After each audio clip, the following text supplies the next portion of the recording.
In the secluded backcountry of Pemberton, British Columbia, a group of hikers encountered an eerie scene in November 2019. A recently burned-out pickup truck emitted a strong odor, shrouded in mystery, surrounded by scattered personal items. Among the scattered items were 2 passports, 3 damaged cell phones, a smashed laptop, ID cards, toiletry bags, and clothing. This unsettling discovery, reminiscent of a crime scene, abruptly altered their trek to the Brian Waddington hut. Opting not to proceed to the hut due to safety concerns, they promptly contacted the police to report their findings.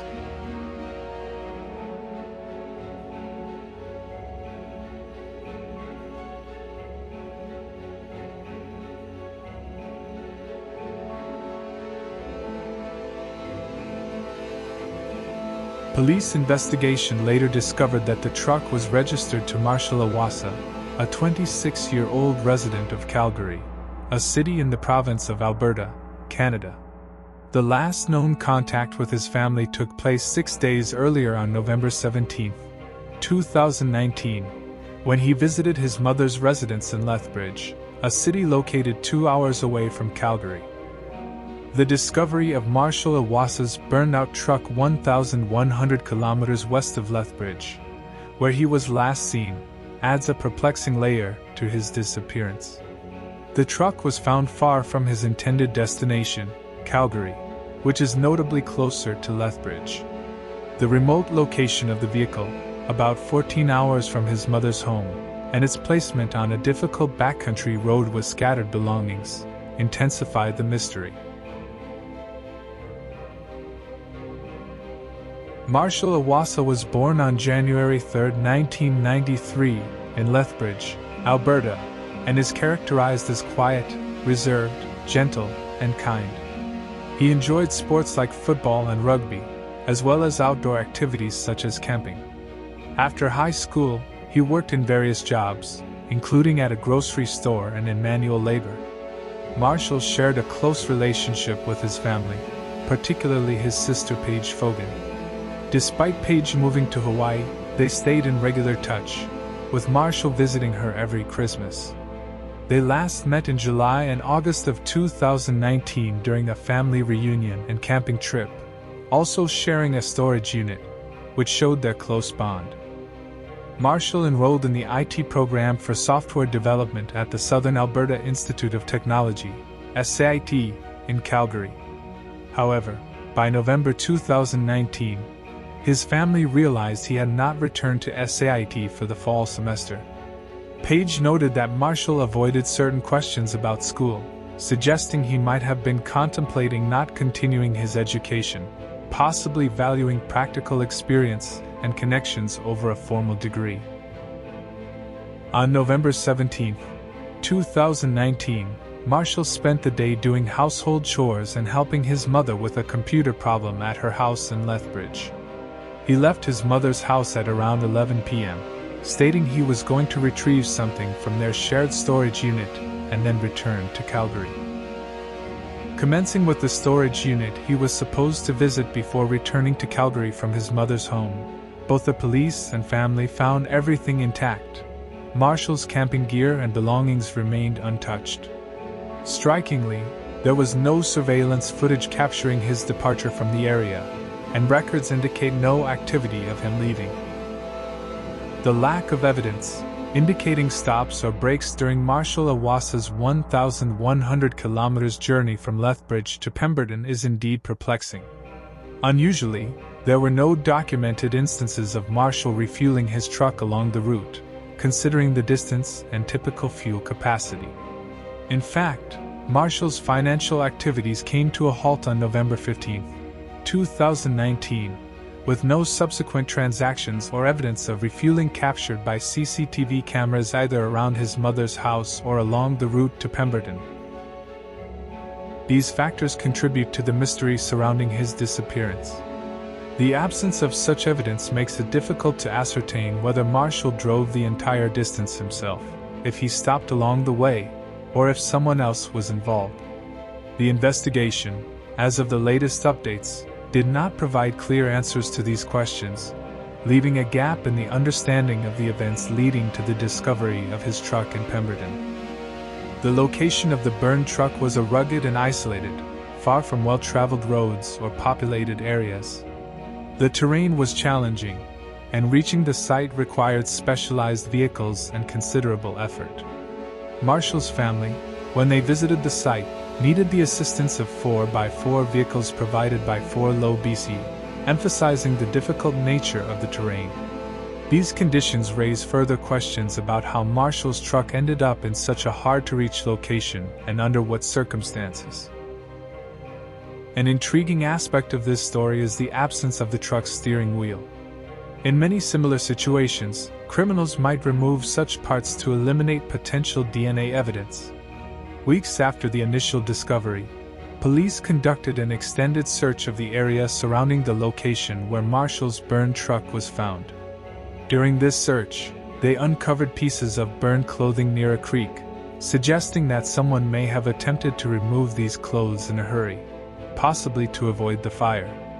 Despite these intriguing findings, which added a layer of complexity to the case, the police continued to treat it as a missing person case rather than a criminal investigation.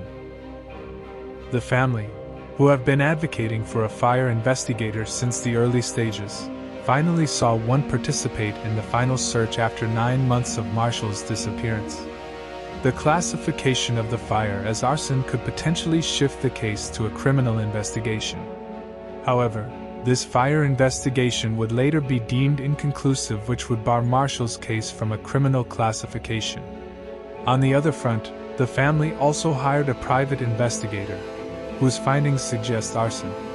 The private investigator even located a source lighter at the scene. In August 2020, the family launched a petition to reclassify the case as criminal, garnering significant public support. Despite these findings, the Lethbridge Police Department has maintained its stance on the case, not treating it as criminal. The LPD released a statement maintaining that the case remains open and ongoing until Marshal is found.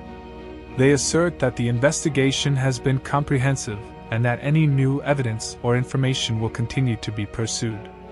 The LPD states that there is no credible evidence to suggest foul play or that the matter is criminal in nature. In the unfolding mystery of Marshal Iwasa's disappearance, a connection to another disappearance case of Daniel Reach has been suggested. On the day Marshal Iwasa's truck was found, Daniel Reach, age 29, displayed strange behavior at Chikai Ranch in Upper Squamish Town of British Columbia. He was improperly dressed for cold weather and exhibited erratic behavior, including making a bizarre phone call to his uncle. He was detained by police but released later that day. Daniel's movements were tracked through surveillance footage at various locations, but by evening, he disappeared. His car 2004 Honda Civic was found idling with his phone inside, but Daniel was gone. It took 6 weeks for Daniel to be officially reported missing, raising questions about why his absence went unnoticed in a small community. Daniel had a challenging upbringing as an Indigenous First Nations male, growing up without parents. His mother, who passed away a year after being featured in a documentary on addiction, left Daniel without a nuclear family. Leading up to his disappearance, Daniel had periods of erratic and paranoid behavior. Despite police efforts and a later search, no significant leads were found in Daniel's disappearance. His complex background and unstable living situation, combined with his unpredictable behavior, add layers of complexity to his case. Daniel's ex-wife mentioned that around the time of his disappearance, he was frequently with a specific relative. This relative later recognized items at the scene of Marshal Iwasa's burnt truck as belonging to Daniel but declined to provide more details for personal safety reasons. This relative, who also seemed to share a name with an item found at the scene, deleted his comments from a Facebook discussion thread, but not before they were captured by a member of Marshal's Facebook group. Marshal's family, after being made aware of this thread, suspects a link between the two cases. They point to a red cooler found at Marshal's truck, reportedly bearing the name Cody Lewis, a surname common in Daniel's family. Daniel is said to have a cousin named Cody Lewis, and the Lewis family is actively involved in searching for him. The revelation of the cooler's existence to the public came from a leak by an RCMP officer. The RCMP, however, has not been able to identify who this Cody Lewis is. The fact that the police have not explored this link further, and have prevented Marshal's family from viewing all the found items, raises questions about the thoroughness of their investigation. This connection suggests a complex intertwining of the two cases, adding another layer to the mystery and highlighting potential gaps in the police investigation. In early 2020, an eyewitness at a bar called That Irish Place in Squamish, British Columbia, reported seeing both missing men, Daniel Reach and Marshal Iwasa, before their disappearances. This witness, a regular at the bar, interacted with Daniel and Marshal, who were with a third, intimidating individual. Marshal and Daniel appeared distressed, particularly after sitting with this individual. The witness had a concerning conversation with Daniel, who expressed fear for their lives. Additionally, Marshal was seen trying unsuccessfully to withdraw money from an ATM, appearing distressed. The witness later connected the truck seen idling in the bar's parking lot, which matched the description of Marshal's GMC Sierra with Alberta plates, to the disappearance case. Interestingly, Daniel left his guitar with the bartender on that day, which the police collected after his disappearance.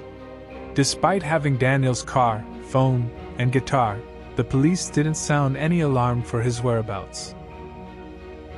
There are hints of an attempt to conceal evidence with a fire at the truck site, but the process seemed incomplete, possibly interrupted, as suggested by the trail of burned clothes leading to a body of water.